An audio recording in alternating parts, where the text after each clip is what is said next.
When people think about the war in Ukraine, most tend to focus on the front lines. They believe that what happens there is the best indicator of how the war is going. But in reality, there's another battleground that's far more important and much less talked about, and it's this zone that could determine not just who wins the war, but how quickly it ends. This other battlefield is behind the scenes, a strategic zone where changes happen more rapidly and have greater impact than on the front. What happens here affects the fighting directly, but also influences other major aspects of the war, including the economy and overall military capability. Recently, Ukraine has made remarkable progress in this area, progressing much faster than Russia has on the actual battlefield. In fact, Ukraine's gains here may be 10 or even 20 times more significant than Russia's territorial advances. What we're talking about is the logistics war, the battle over supply chains, infrastructure, and strategic support. Both Ukraine and Russia are engaged in this fight, but Ukraine has been gaining major ground over the past couple of weeks. Many people have missed it because everything is moving so fast. But Ukraine has significantly increased its attacks on Russian territory, especially targeting infrastructure like supply depots, ammunition factories, and transport routes. This shift has happened partly because the US has quietly relaxed some of its restrictions. For a long time, both the United States and European allies urged Ukraine not to strike inside Russian territory, especially with Western-supplied weapons, to avoid escalating the conflict. That limited Ukraine's ability to go after high-value targets. As a result, Russia left many key positions undefended, assuming they were out of reach. But US policy has changed in recent months, especially under the evolving stance of President Trump toward Ukraine and Russia. Ukraine is now receiving more direct and indirect support from Washington. And with that shift, Ukraine has started hitting Russian territory with much greater intensity. These strikes have disrupted Russian supply lines so severely that Russia is now struggling to support its summer offensive. In fact, in many areas, the offensive seems to have slowed down or even been abandoned. Russian forces are pulling back and focusing only on limited sections of the front. One of Ukraine's main tactics recently has been to target railway hubs and key junctions, locations far from the battlefield, but essential for moving supplies to frontline troops. These include routes from Moscow into occupied parts of Ukraine or railways from Rostov-on-Don feeding into Crimea. It looks like Ukraine is trying to cut off these routes ahead of something larger. By weakening Russia's ability to resupply its forces, Ukraine could create opportunities to strike positions where Russian troops are left unsupported, allowing for potential breakthroughs in certain areas. Whether or not a major counteroffensive is coming, the logistic strikes already have huge consequences.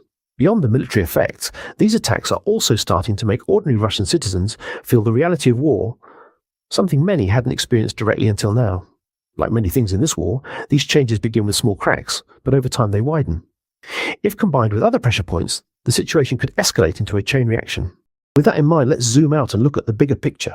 To understand where these strikes fit into Ukraine's broader strategy, we need to see how they're part of a larger, coordinated plan.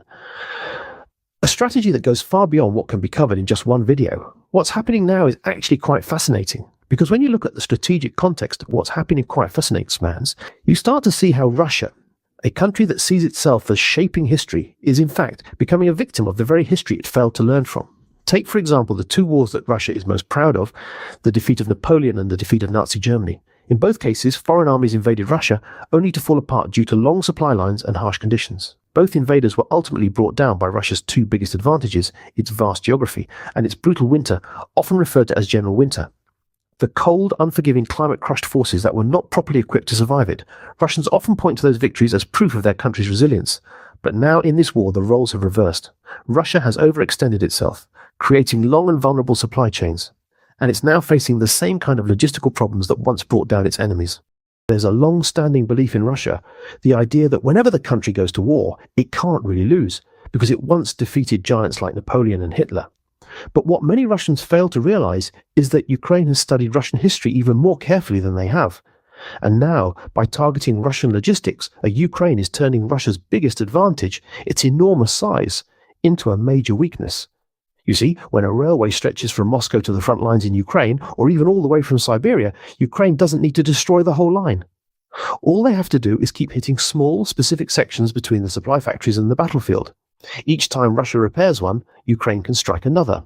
It creates a cycle where Russia is constantly playing catch-up, unable to deliver the necessary supplies to its troops, even if those supplies exist. This tactic works so well because Russia's size, which helped it survive past invasions, is now a major disadvantage. And that's for two big reasons. First, in the past, Russia was defending its own land from foreign invaders. It could rely on time, distance, and winter to wear down its enemies. But this time, Russia is the aggressor. Whether they admit it or not, they are the ones invading. That means they have to move men and supplies across vast distances, exposing themselves to the very same geographic and environmental challenges that once worked in their favor. Second, the world has changed. Technology has completely transformed warfare. In the past, you couldn't precisely identify or strike infrastructure from hundreds of miles away. During World War II, you could bomb a whole city sector and hope you hit a railway bridge. But now, with drones, satellites, and precision missiles, Ukraine can locate and hit a specific bridge or junction with near-perfect accuracy and do it repeatedly. Of course, Russia tries to do the same to Ukraine, and sometimes they succeed. But again, Russia's geography works against it. The country is simply too large to defend entirely. It's not just difficult, it's literally impossible for Russia to protect its entire airspace. They don't have enough air defense systems to cover everything. In contrast, Ukraine, being smaller, can more efficiently defend its skies. When Russia attacks, it has to launch massive waves of drones and missiles to overwhelm Ukraine's defenses. Ukraine, on the other hand, can send small, stealthy strikes deep into Russian territory without needing large-scale operations. That allows Ukraine to keep disrupting Russian supply chains, especially far from the front lines, in ways that Russia can't easily counter. And it gets worse for Russia. The country's rail system, the backbone of its military logistics, was designed during the Soviet era. Like most Soviet infrastructure, it was built with centralized control in mind. Everything runs through a hub and spoke network with Moscow at the center.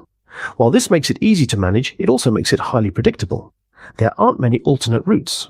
If one key section goes down, the entire chain is affected. You can't just build a new railway in the middle of a war, especially when you're facing labor shortages and resource constraints. That's why Ukraine's approach is so effective: strike known, vital links in the chain, and make it impossible for Russia to reroute or adapt. This turns the entire Russian military supply effort into a game of whack-a-mole. A game where, as time goes on, the moles pop up faster and the player, in this case, Russia, gets more exhausted. Eventually, they fall behind. And when that happens, their front lines either break or stall completely. Even if Russia recruits more soldiers, even if they buy weapons from North Korea, China or Iran, even if they manage to produce enough supplies domestically, none of that matters if they can't deliver those supplies to the front. But the impact goes beyond the battlefield. These vulnerabilities are now being felt across Russian society. One example: the near-daily disruptions to commercial air traffic. Every time Ukraine launches drone strikes deep into Russian territory, it triggers widespread airspace closures. This strands thousands of Russian citizens in airports, often for days, sometimes in cities far from home.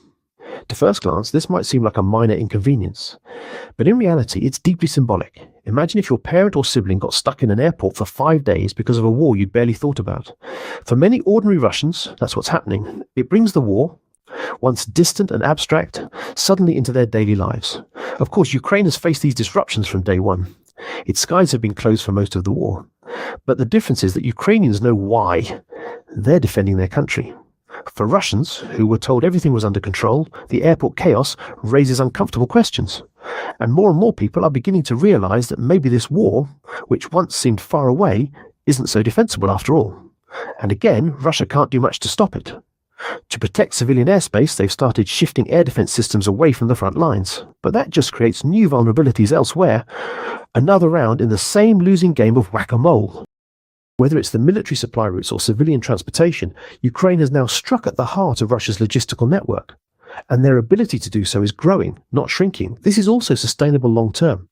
Ukraine's method of attack is asymmetric, meaning it's far cheaper for them to destroy than it is for Russia to defend or repair. A drone that costs a few $1,000s can destroy a section of railway that disrupts supplies for weeks or months. That's an incredible return on investment. And the cost to Russia isn't just in lost supplies, it creates a ripple effect.